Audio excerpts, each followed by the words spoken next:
Bug fixes abound and punishment for players who've been exploiting bugs. We got some news to get into today, as well as some DPS charts that were done in an interesting way to see how everybody's lining up just before raid opens here in Season 3. So without further ado, let's jump straight in.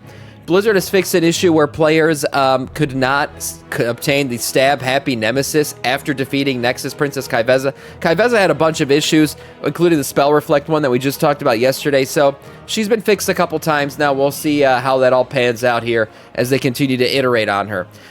For a Priest, we got a Shadow Priest issue here. I guess they weren't able to deal any damage. And then a nice one here, War Within Season 2 gear should now be convertible for free at the Revival Catalyst. So there you go, get some of the transmog maybe that you missed out on from the previous season.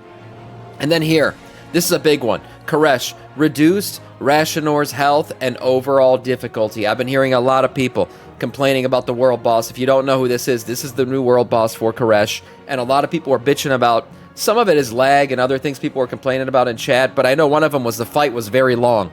So evidently it won't be as long as it was anymore. With this health reduction and an overall difficulty reduction, probably means he's not going to hit as hard on some of his abilities and stuff like that.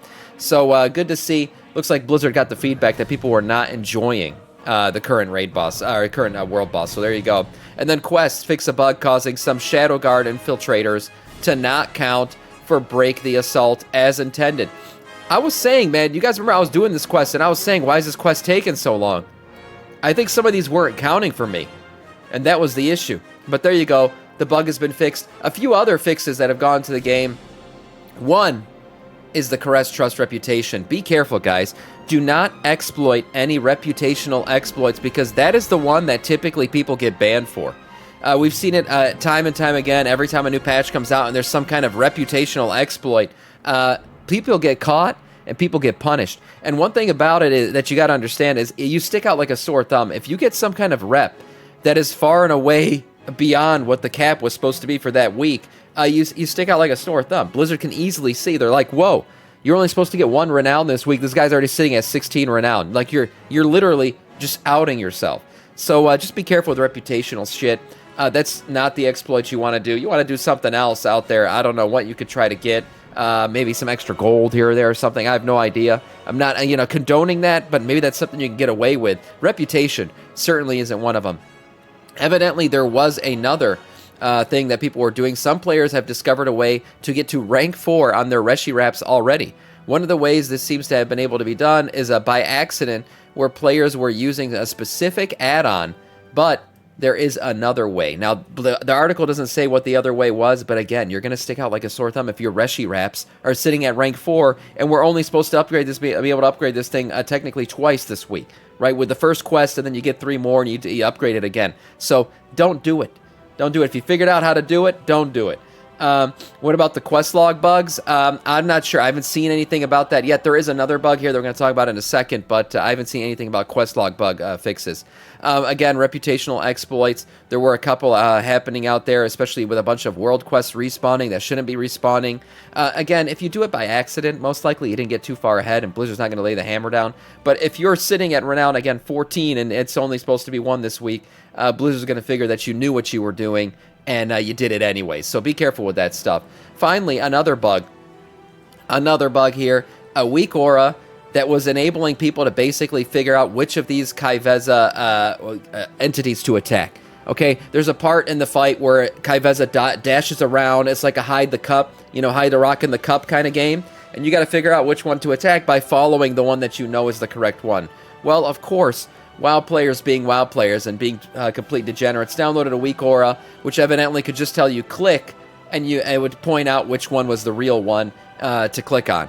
Well, this one has been patched out now. This weak aura no longer works, but the weak aura creator said he is working on a fix for it to make sure that it'll work again. And this is the thing with weak auras and add-ons as a whole. This is why Blizzard's getting rid of this shit, because you guys fuck around too much with them.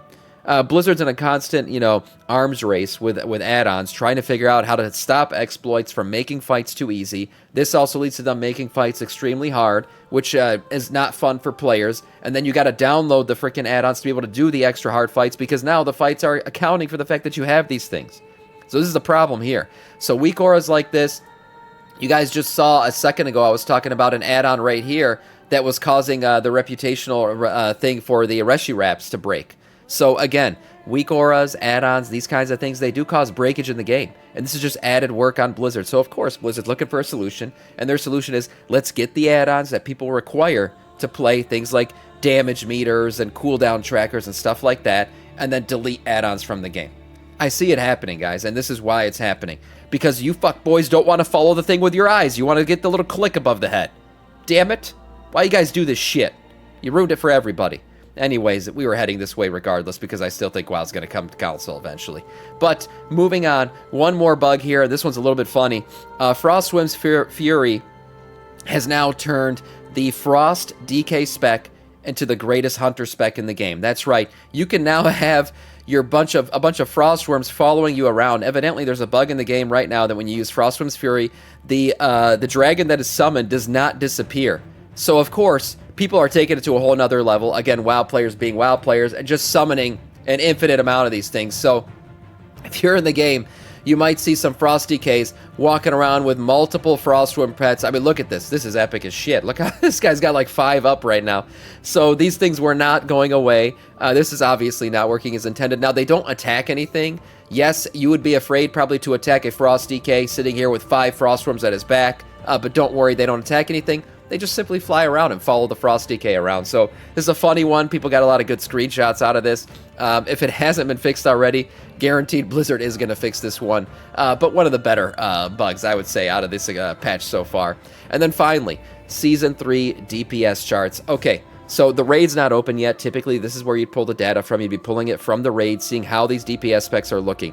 What Icy Veins did here was pull data from Mythic runs only, because right now nobody's doing Undermine on Heroic, but some people are still doing it on Mythic, right? Some people are still chasing some mounts and things. So doing this on Mythic, checking the classes and how their DPS stats are looking, because now we're into 11.2 statistics when it comes to post changes on these classes. So we're going to look at this, take it with a grain of salt. Some of these classes don't have a lot of people running. There's some where only 13 people were running these things, so not a lot of data to go off of, but fun to look at nonetheless. So here we go. You got your Mythic run charts. Let's look at this real quick. Devastation Evoker sitting in the #1 spot. Now, we've been seeing Devastation but kind of being in the top 3 lately, so this isn't a big surprise. Arcane Mage also up here. We got Affliction Warlock, Elemental Shaman, Demonology Warlock there, rounding out your top 5. 2 Warlock specs. We know Warlock's looking really good so far this patch. Shadow Priest also doing good, as they should be. We're in the freaking Void now. How would they not be doing good? And then we got Ass Rogue, Survival Hunter, Marksmanship Hunter, kind of rounding out your top 10 there. And then Unholy DK, Frost DK sitting in the middle with a Frost Mage between them. For your Rogue specs, we got Subtitty and Outlaw also mid right here. Windwalker Monk sitting in the middle. Beast Mastery Hunter, dead center. Now let's look at the bottom. Enhancement Shaman, not having a good time. They're kind of sitting down low right now. Retribution Paladin, what's going on here? Look, I don't think this is right. Ret Paladin, don't worry. Blizzard loves you guys. They know that you are the most played class/spec in the game. They're not going to leave you at the bottom. They'll fix you up just right, make you look nice and pretty, and get you back up to the top because you are Blizzard's chosen ones. Besides that, Balanced Druid at the bottom. Arms Warrior, Augmentation Evoker, not dead last, which is always good to see for them because they're typically at the bottom.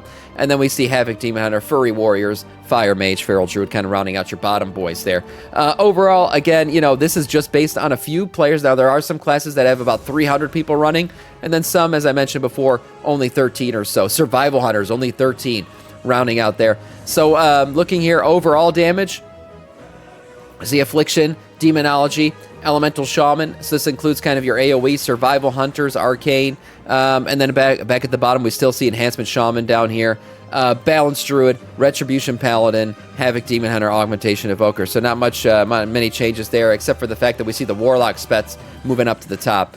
And then boss only damage, we see Demonology, again, here at the top, Elemental Shaman, Affliction, Survival, Arcane Mage, Ass Rogues, rounding out your top 5 there. And then again, same boys at the bottom. We'll see how all this shakes out. Once the actual raid opens up, we'll really look at these DPS charts for what they really are and see where everybody's shaking out. Take DPS charts with a grain of salt, boys.